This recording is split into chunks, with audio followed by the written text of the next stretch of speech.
Hello, everybody. It's Mary Alice. Welcome to Mindful Minutes. Thanks so much for joining us today. Happy to see each and every one of you. Even though I can't really see your smiling little faces, I see you here joining me below. So welcome, everybody. Thank you so much for coming in today and spending a little bit of time with you.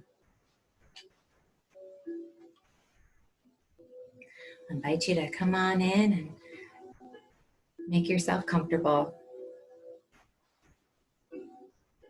Maybe have a glass of water nearby. Something for jotting down notes if you're interested in that. Otherwise, just come in and be part of the experience with us here today.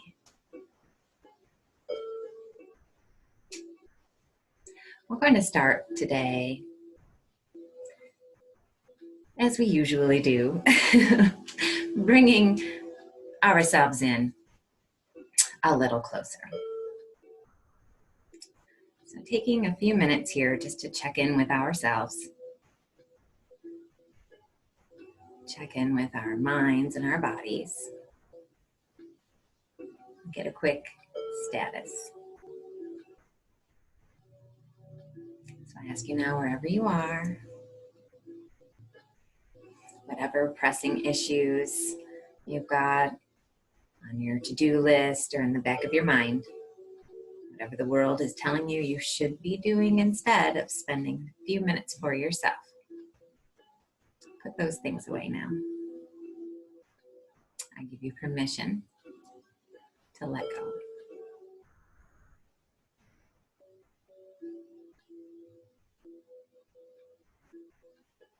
And as we're sitting, starting to bring some of this awareness in, I'll ask what brought you here today. Thinking about maybe that motivation or intention, hope, wish, whatever it was. Get in touch with that now.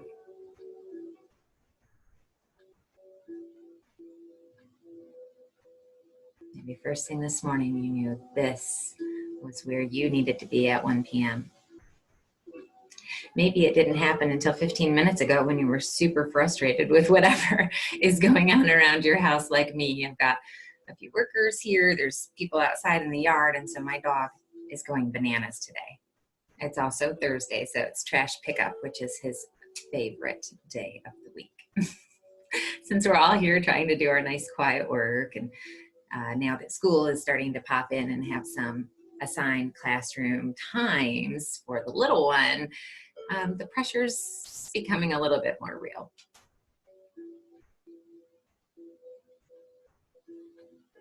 So I'm inviting my own self into this space today.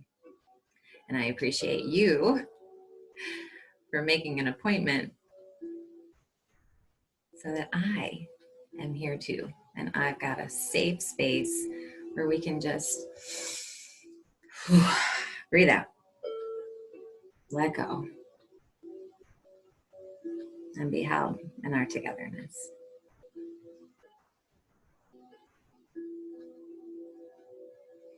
So in your seat, wherever you are right now, if you'd like to lie back, that's perfectly fine as well.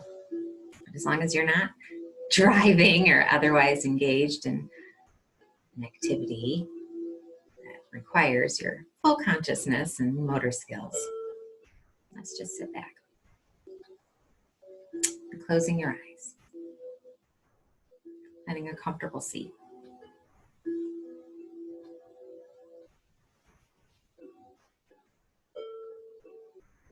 And as you do this, let those eyes just close. As we shine that in light, internal light, onto that intention or motivation that brought you here. And creating a little space inside of you here for that feeling to take root, to have a home, to grow.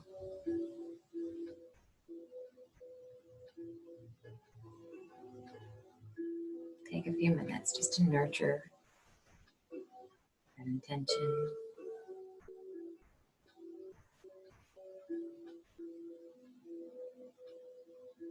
Bring it to the front of your mind's eye.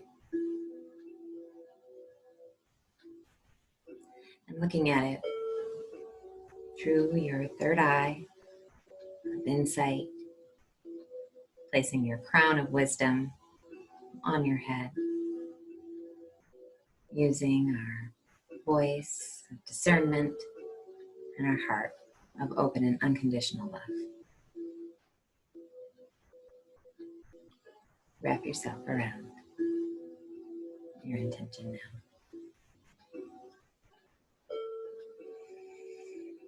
One deep breath in. One more time. Deep breath in through the nose and out through the mouth. Let's go for round 3 now. In through the nose. Out through the mouth. Open that mouth. Sigh, let it out. Last one, round 4 here. Nice deep cleansing breath in. Expand your ribs to the side. Fill up your air all the way to the bottom of your tailbone. And with a big exhale, let it all go. Let your tongue out. Give yourself a little shake. Letting your hands come to rest in your lap or on top of your thighs. Maybe hand on your belly, one hand on your heart. Whatever feels best and most connected.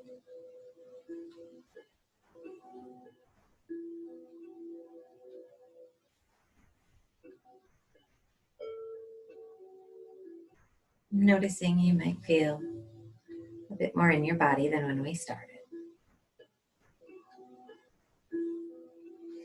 Maybe you're breathing more fully now than a few moments ago.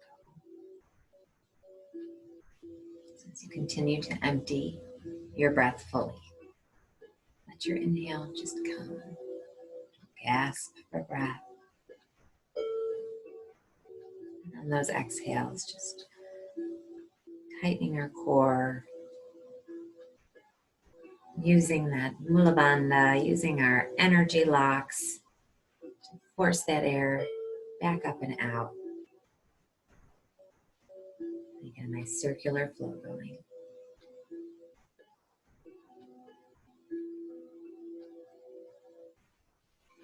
Now as you breathe, with circular breath that you've cultivated, warming your insides, recirculating that intention that brought you here throughout your system. Use this breath to start to notice some of the emotions that might be going on. Feelings, thoughts. And as they come to you, maybe in rapid succession, maybe not quite as quickly, name them, either aloud or in your head.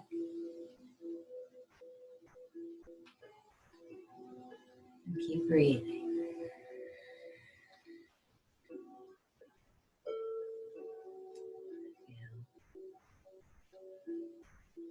Tired. I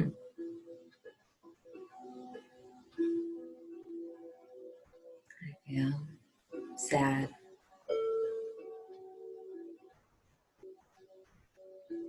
I feel afraid.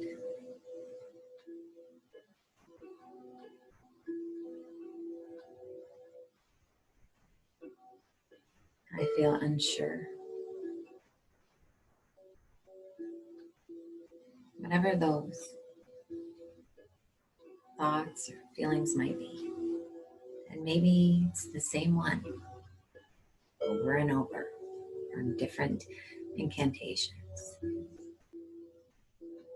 I'm afraid, I'm scared, I'm anxious,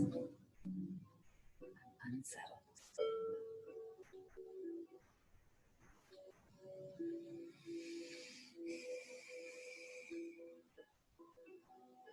Through your breaths in between, leaning out as you cycle through, circulating your intention from your core up through your thoughts, breathing them out and letting them go.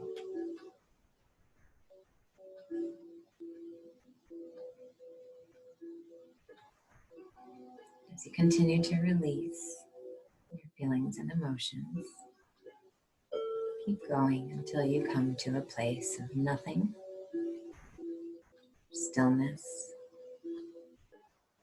peace, or calm.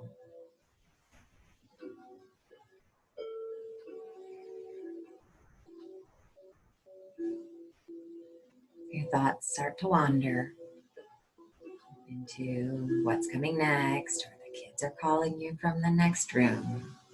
Just notice that and let it go. And come back to your breath. No judgment. Just breathe.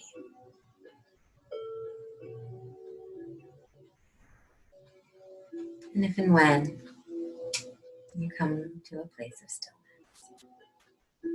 let's sit here with that for just a moment.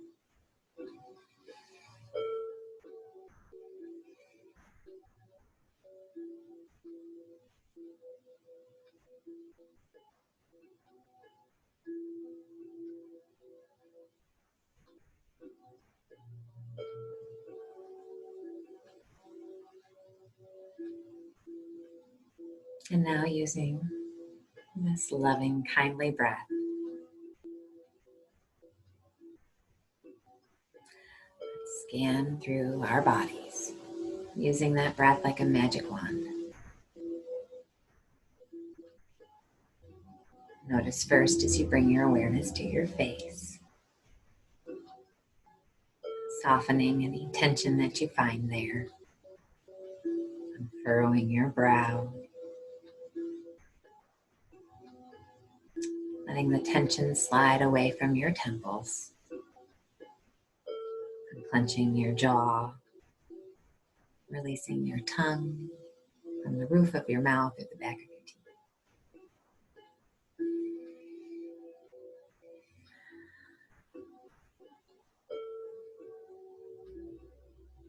Down, letting your shoulders fall away from your ears. Just release them now. Feeling your shoulders roll back and slide down and away as the tension eases out of your arms and upper back.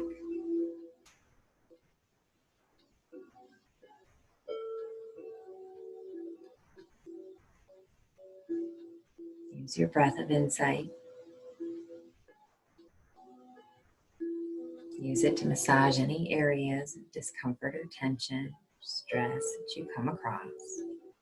Breathing into them.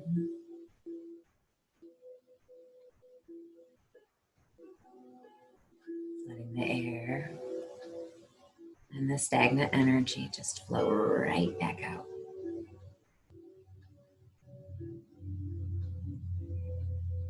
Drawing your energy from your motivation and your intention.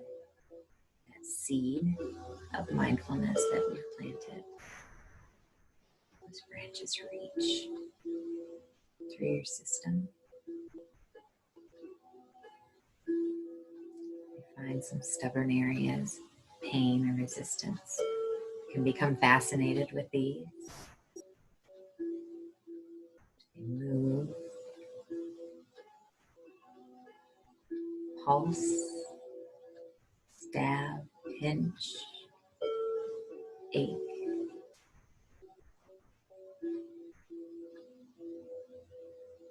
As you continue to breathe, Focus on mindfully relaxing these areas.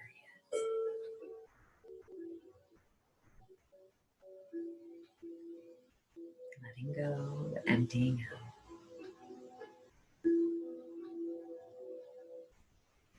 Their size or a color, the energy.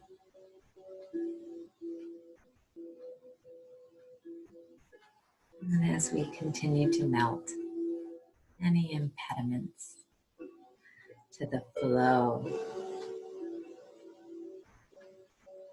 of our life-giving energies, chakras, chis, nadis, and meridians. Feel your life flow through your entire body. Knowing all these systems work without you even being aware of them. Appreciating your heart beating ceaselessly day and night without thanks. Your lungs breathing. Your blood oxygenating. Recarbonating the earth.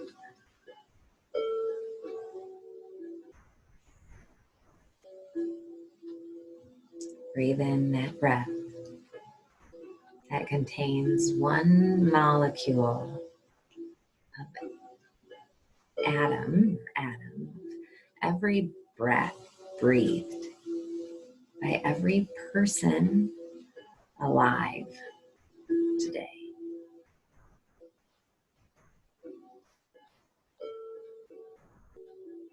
That's how connected we truly are to one another.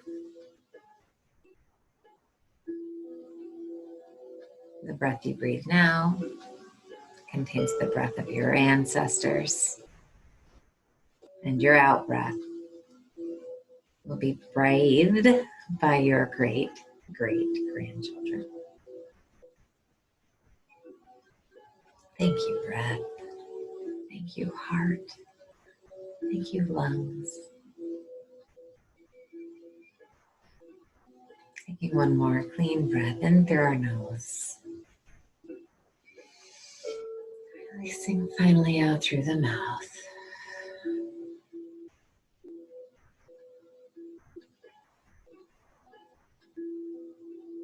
Tuning back in for one last moment here, just to notice now your equilibrium, your balance, your flow, now from where you started.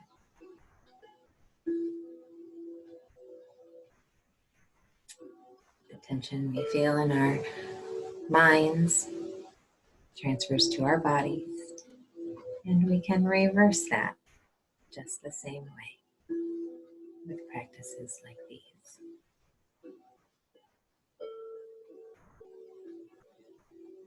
Now starting to bring your ears, hearing back to the room around you.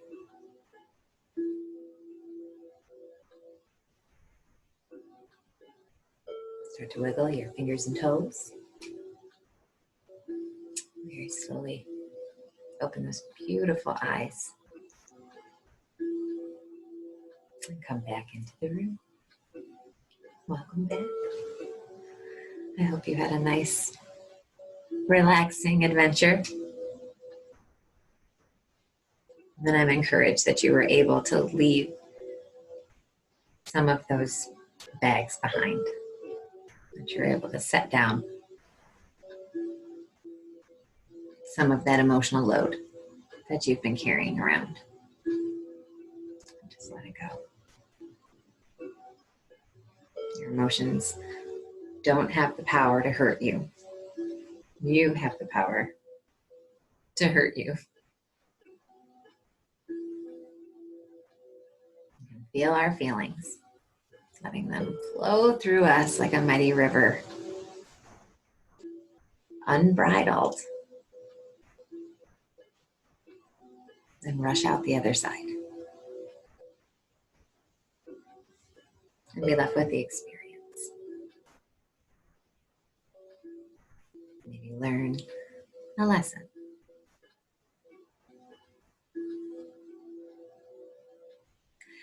Moving on and forward from our body scan today, I mentioned we would talk a little bit about hot and cold therapy, what some of the differences are between those two things, what the difference is between hot and cold in Ayurvedic medicine, some of the ideas between those two elements and what they are expected to do for you. I did mention yesterday that there's been a lot of hype going on around these cold showers or cold water exposure therapy, and that's one way to do it for sure. Kriya yoga, or the cleansing of the body, sort of a purification yoga. So if we look at the Kriya yoga system, there are all types of different tools, just like all of our other practices, that you can use. It's easy to get overwhelmed in this system, but again, like everything else, this is an extremely personal decision, whether you choose to start doing any of these rituals on your own, whether they're applicable for you and your own health journey. So I encourage you to discuss these with your own health practitioner, with your doctor, and to see if any of these might be a benefit for you. There are things like tongue scraping. I mentioned before, I see oh my gosh, I see a Chinese medicine doctor, and the first thing she asks is to look at my tongue. So the days that I see Dr. Sun, I don't scrape my tongue, because that is evidence, if nothing else. She's been a physician for over 30 years, and the tongue is evidence of what's going on in our digestion and in our gut.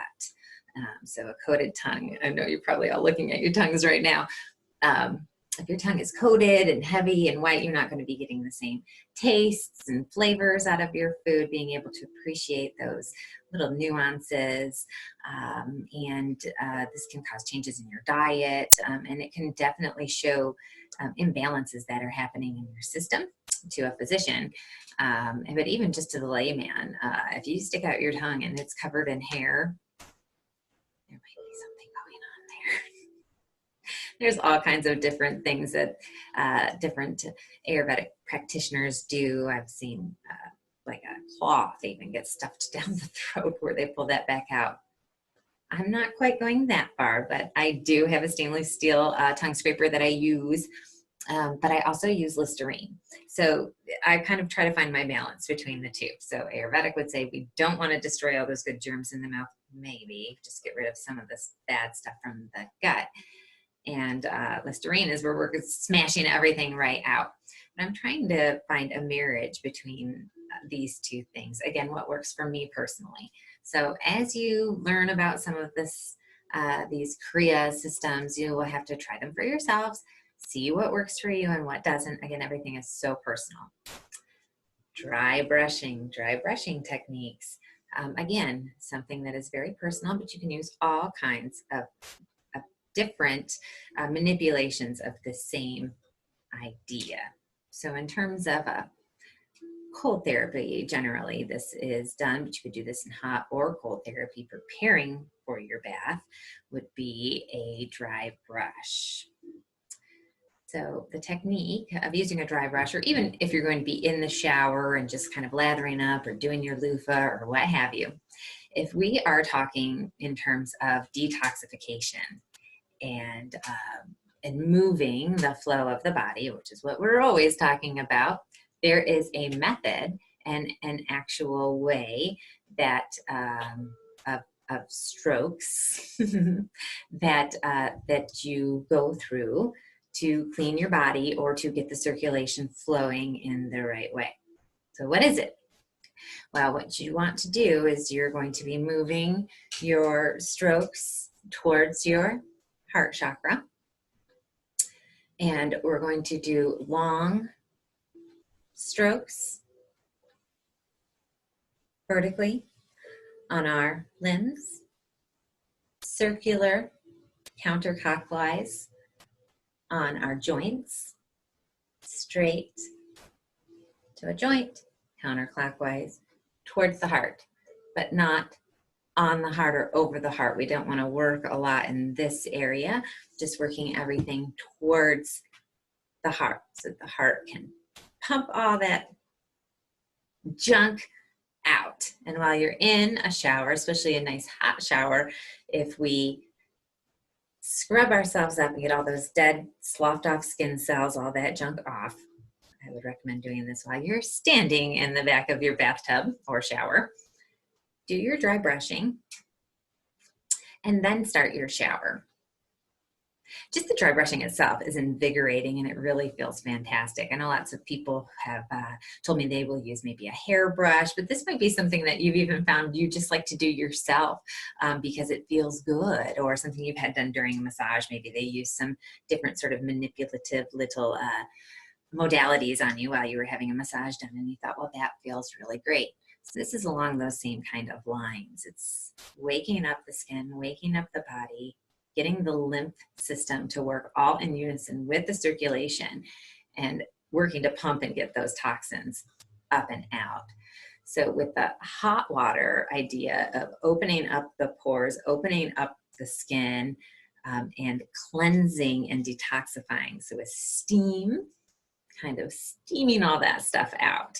You can relieve your nasal congestion. I had mentioned before about throwing a tab in the shower. I think I may have one right here. Let me grab it. Something like this. This is from one of my little local holistic people here. This one is called the Headache Buster. But this you just unwrap. It's got a little mesh bag that goes with it. And it just hangs right underneath my little shower thing, or I can hang it somewhere else in the shower. And it's like a vapor tab. So this is not a bath bomb, but it's something a little bit different. These guys are, this one's called hydrosoap.com. You can look that up, hydrasoap.com. I like this company. I use these a lot. I kind of have them stashed everywhere. I keep them stashed at my cabin up north as well, because the one thing that I seem to have an issue with that I'm allergic to is pine, of all things. Michigan girl who loves the forest, why not be allergic to pine? We cover everything with it here, right? Great Huron forest, great pine forest. Why don't I put a cabin right in the center of that? Sure. I just won't climb the pine trees. How about that? Or cut them down. I think I'll be all right. But I love the piney scents and the piney smells. So for these ones that I love, but I am allergic to, I can use these as long as I don't touch it. So that's why this mesh bag and this kind of stuff is really good for me. But a lot of the essential oils are highly concentrated when you're going to be using something in a bath bomb or a vapor tab or something like that. So I would encourage you to just be very careful when you're using them. You don't want to touch this and touch your eyes, or maybe, you know, use a bath mitt or bath glove or towel or something while you're sticking that where it needs to go. There are also these that you can just have melt in the back of your shower or tub, and the steam just kind of does that work for you. So this helps to encourage the opening of the pores, the excitability. We talked about hot and cold moving at different speeds. So cold molecules are moving slowly, and hot water is moving quickly. These molecules are excited. So these are going to kind of open things up and get them moving and get them going. If you've got a headache, this is a great way to open up the capillaries and really get the blood flowing in your brain.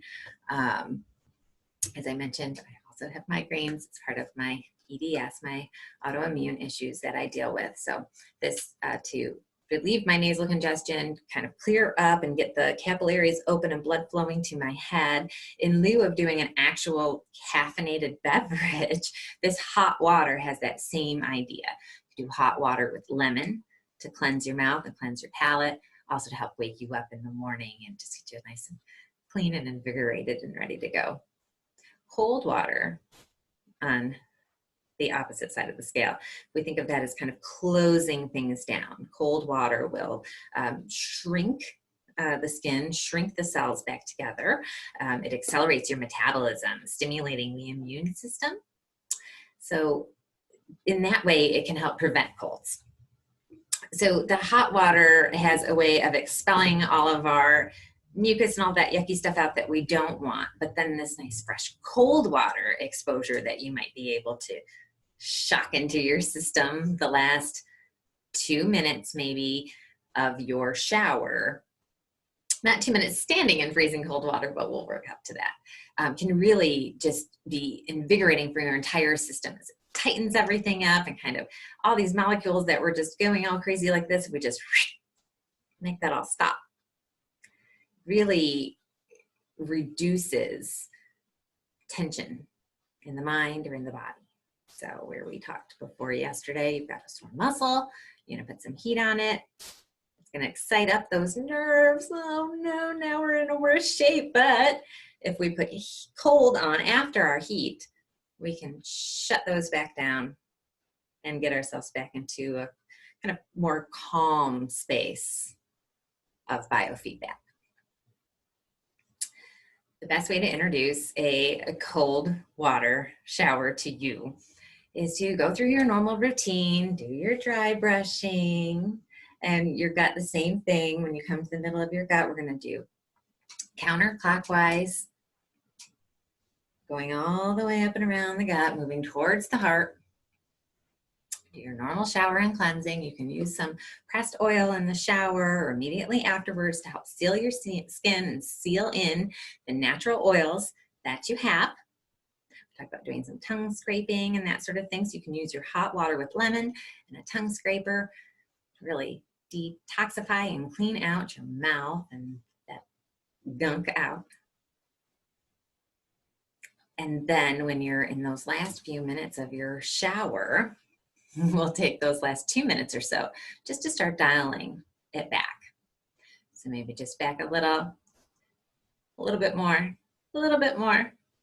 But getting prepared for this, we're gonna start doing some breathing, right? So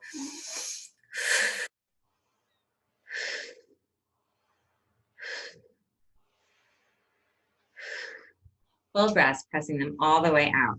I would say I don't want you to hyperventilate, pass out in the shower. So be conscious of your heat before you change to cold. Kind of psyching ourselves up. But full breaths, all the way in, all the way out. If you can do 10 of those, then turn that water down. See if you can just step into the stream and let it wash over you. Crank it down a little more, a little more, a little more. See if you can hold for a full 30 seconds. If you can make it a minute, congratulations. And then shut off the water and see how you feel. See if there's a difference. I know I love taking my hot showers. They make me feel so good, and I love to lay back and get all my steam and good smells going and vaporizing. And then when I get out of my shower or bath, sometimes I feel incredibly lethargic or even worse for the wear.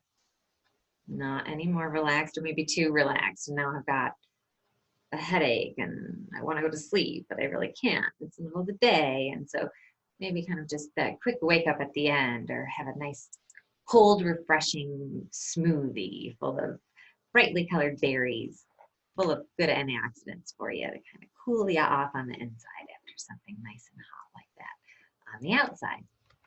Balance. Hope that gave you a little overview of cold and hot and how those two things can work differently for you. We're going to continue and do our reading here.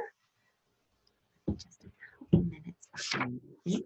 Not too bad today. We're reading the Book of the Awakening with Mark Nepo. And I just open and read randomly. So here we go. Where we've been. I have been born again and again, and each time I found something to love. Our ability to find love and to love again for the first time depends greatly on how we resolve and integrate where we've been before. A great model for us exists in the Chamberlain nautilus, an exquisite shell creature that lives along the ocean floor. The nautilus is a deep sea form of life that inches like a soft man in a hard shell, finding his prayers along the bottom.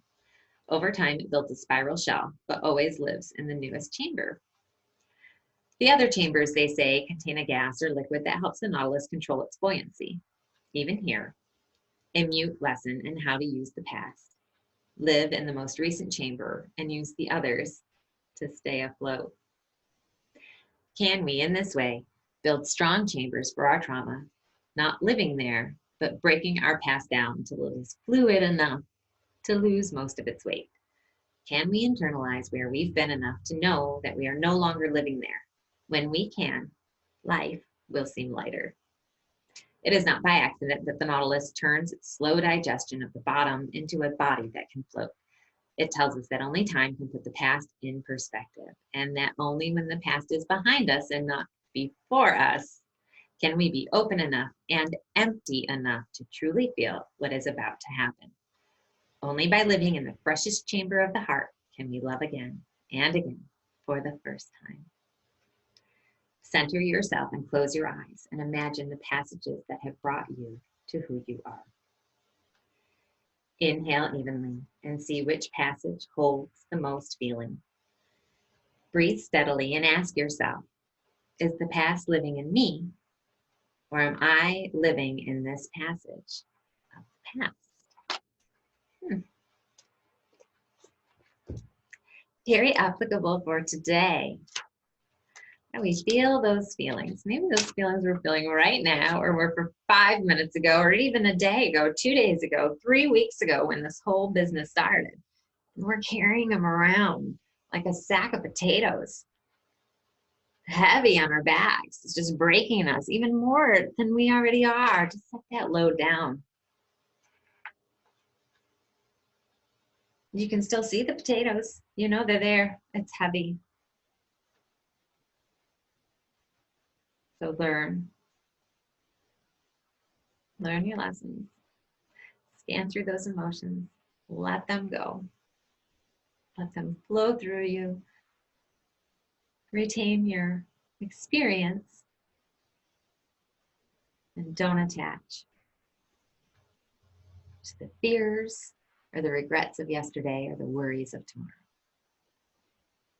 They are not yours to control.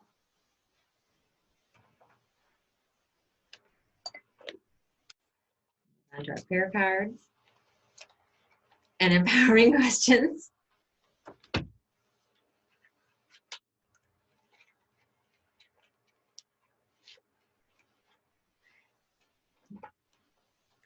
just going to draw randomly, and I just pulled right from the bottom of where we were before. So here we go. I am fearfully and wonderfully made. This is one of my very favorite scriptures. Learn it, love it, know it. I am fearfully and wonderfully made. Fearfully and wonderfully made. Why would God say that?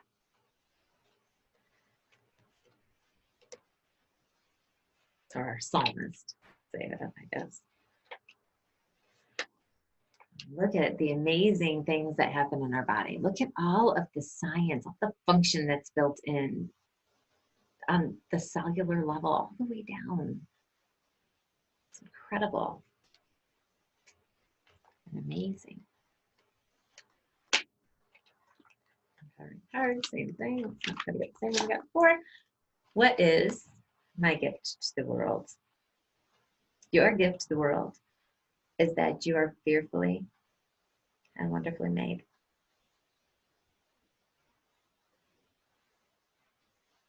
Just like me. Just like your brothers and your sisters.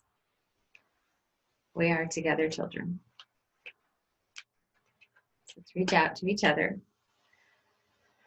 Unite in this oneness. Hold each other up. I appreciate you being with me here today. I'd like to encourage you to maybe look up a chart, something like this one. It's just a basic emotion chart. I'll post this one later on the site. It's very difficult for you to see. But especially for kids, you know, we kind of say the same emotions over and over again. I'm okay, I'm sad, I'm depressed, I'm whatever, but there is a full range of emotions in between. So maybe if you got something out of our practice today, the emotional pain release meditation, this might be something that you might want to look into. There might be other feelings that you're feeling that you haven't quite identified with that might be lurking there in your shadow Cali self. So maybe you look at a quick reference of how am I feeling right now. You can keep one of these handy, stick it on the side of the fridge. It's just a really good way to check in. Do it at the dinner table, before you say your grace or when you're all sitting down together. So grateful that we all have each other, our food to eat, our family around us. Thank you again, and we'll see you guys tomorrow. Namaste.